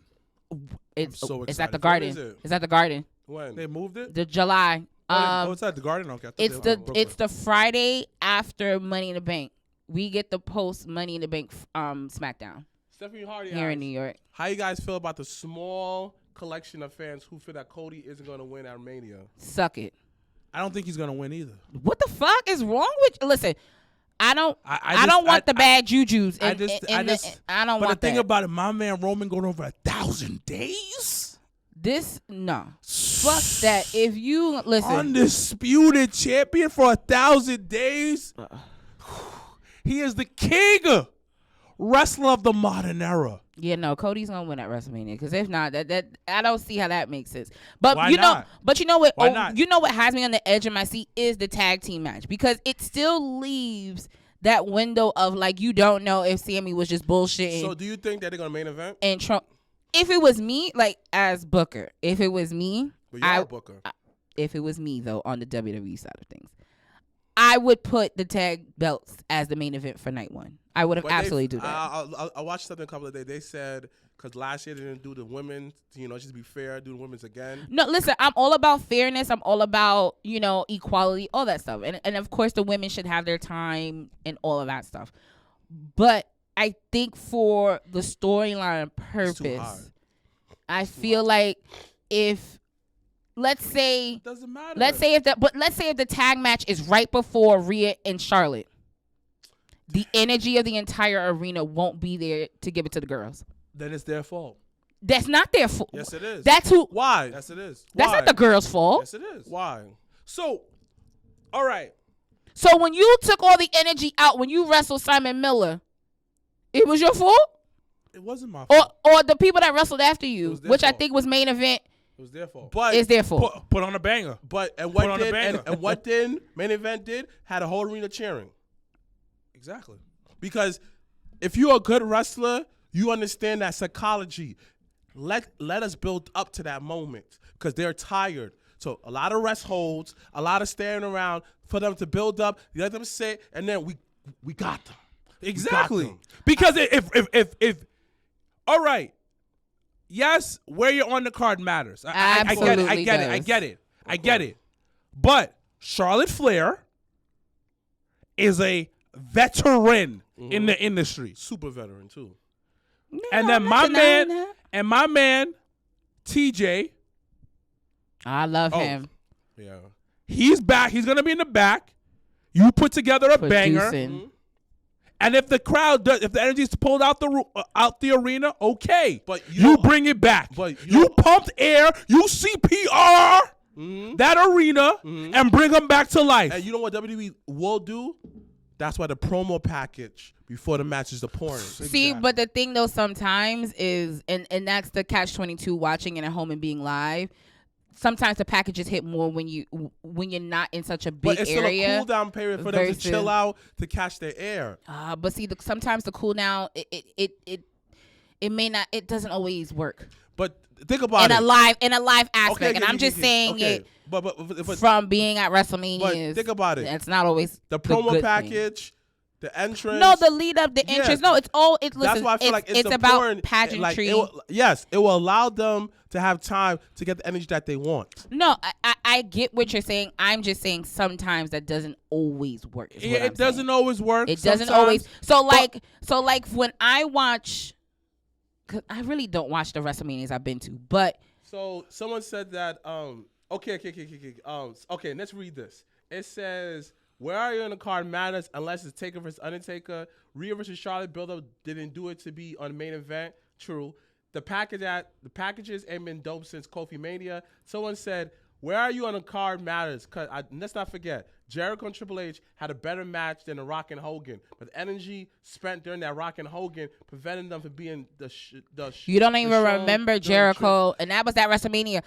You don't even remember Jericho and Triple H main eventing that. Here's their fault. The company fault. They didn't build up that match. No, that match was built up from the whole. It was a terrible build up. It was not a terrible build up. It was Triple H versus Stephanie. Yes, it was. It was Triple H's comeback. Jericho even said it was a terrible build up. Thank you. I don't think it was. The man himself said it himself. And that's fine. But me, as a fan, everybody has an opinion, right? As a fan, I didn't think it was that bad. He might think it's bad because he was in it and he has that right to feel that way. I'm just saying. I did not think it was a bad At build-up. one time, they made it about Triple H comeback and Stephanie. At one time, he felt about Chris Jericho presence. He played second nature to that. Listen. That's their fault. Listen. So the thing is, like I'm saying, yes, the buildup could be bad. But if the match is hitting, and it's a women's match especially, because everybody's expecting this match not to be that great. Exactly. But if this match hits. Thank you. It will bring some of that air back in that arena. And let's not forget, Triple H is known for having boring matches at WrestleMania. Boring. Outside of Triple H. What I'm not going to do Undertaker. is take Horseman disrespect and Trips disrespect. Y'all just going to have to chill out on that. Name a fire match he has WrestleMania outside of Undertaker. No, you can't say outside of You can't have stipulations or something. No, it's true because you can't though. That's my point. My point was actually the match with Kane was not bad. I had just watched WrestleMania 15. That wasn't bad, and that was a good story to it. That wasn't that bad. He never had 5 matches outside Undertaker. I'm trying to think who else. The match with Owen 14. That was decent. 14 was out. Owen Hart. Yeah. Okay. Owen. Okay. Fine. Owen, Kane. Who else? We're not gonna do. I gave you 2, so there you go. What else? No, she gave her 2. I gave you though. I don't know what else more you want. But what I'm saying though, he doesn't have 5 matches. In your opinion, make sure you say that at the end of that. My opinion. To tie it up, my belief is that you say that no, it's gonna be where they are.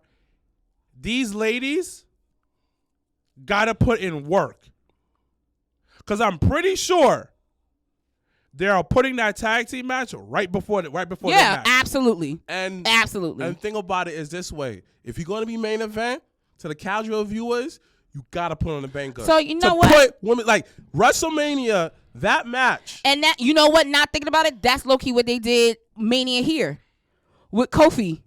Because that was right before that triple threat match. But that match sucked. Exactly.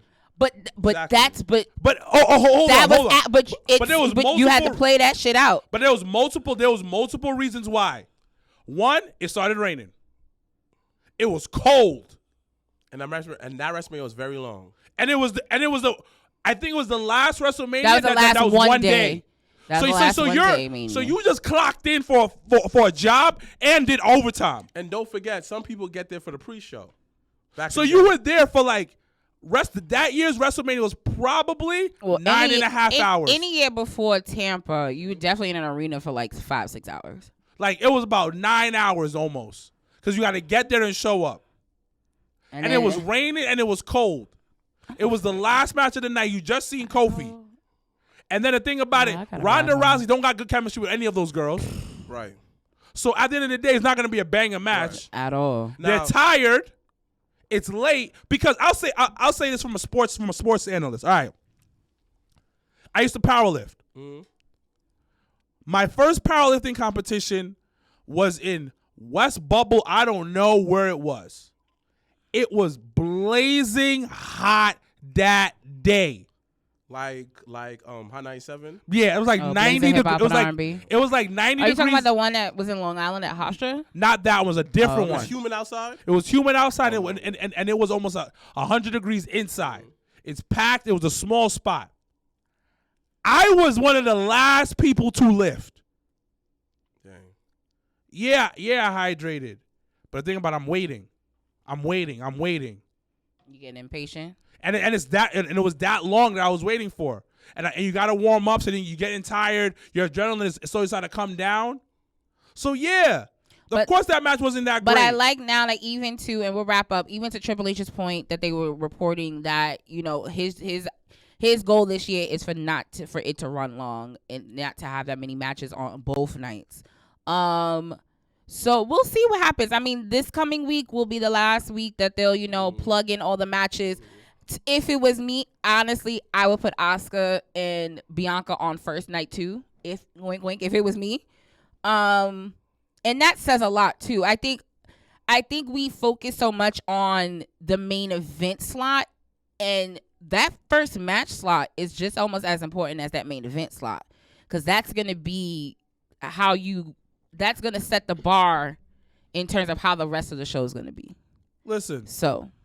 I say that. I love it. I love this. I love the competition, B. I love that we're in. And the people that came up after me at my last match, y'all did y'all thing though.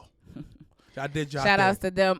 So no, we're gonna wrap. Jobber Slam in July, baby. July 29th, Jobber Slam, July 29th. Let's put this out here. The date. July 29th. I don't care what you do in July 29th. You are coming out to see people wrestle, and you seen a phenomenal show. Let's cut it out right now. We're in March.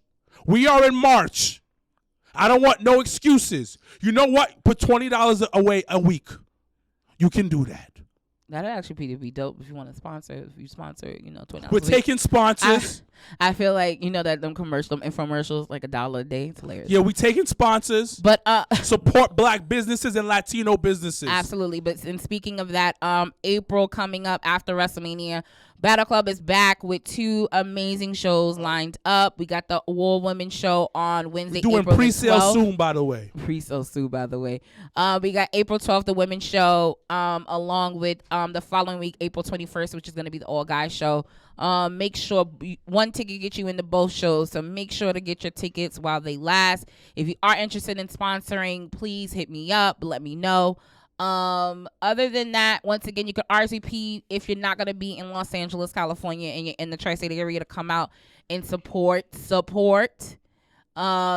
viewing party. You're more than welcome to come out. Make sure to RSVP for that. And then if you will be in the LA area for WrestleMania weekend, make sure to come. If you see us, say hey. Don't be afraid to. Some people do that. And then after the fact, will tell you, like, I saw you. And be like, well, why you ain't say nothing? But so, fellas, keep your hands to yourself when you're talking to Janelle from the HR. Who would be You will get kicked in the face. Whoa. Ain't nobody going to come for me. She's borderline married at this point. I don't have a ring. So I need to relax. I don't have a ring, though, so somebody got to fix that. So, but my security has spoken, and plus mine here at home is crazy as fuck. So good luck with that. But no, we look forward to hanging and chilling with everyone in Cali. So make sure to say hey. Make sure to say what's up. Anything else? No, I can't think of nothing else. But we once again we thank everyone that has tuned in. Let's join the live feed. You guys have been great. Interacting, we appreciate it. Even though it's early in the day, we do appreciate it. But those that are watching on the playback, please make sure to like, subscribe, tell a friend to tell a friend. Now you got him going crazy in the comments. Good luck with that. Make sure to like, subscribe, and always just say hey. You know, we appreciate everyone's support. We appreciate everyone that's genuine about their support as well. We've done a lot, so we appreciate it 10 toes down. So we love y'all. As always, I'm Janelle from HR here with So. He hung around for the end bit. I was surprised. Thank you guys so much. Janelle from HR here with Sir Wilkins and Mrblacc. Hashtag Black Excellence. Hashtag we are out. The hands in motion. If you go with rolling, no need to focus. Traveling states and over oceans. You gotta wait till your coast chosen. Trying to have lines outside the show like Harry Potter releases at Barnes and Noble.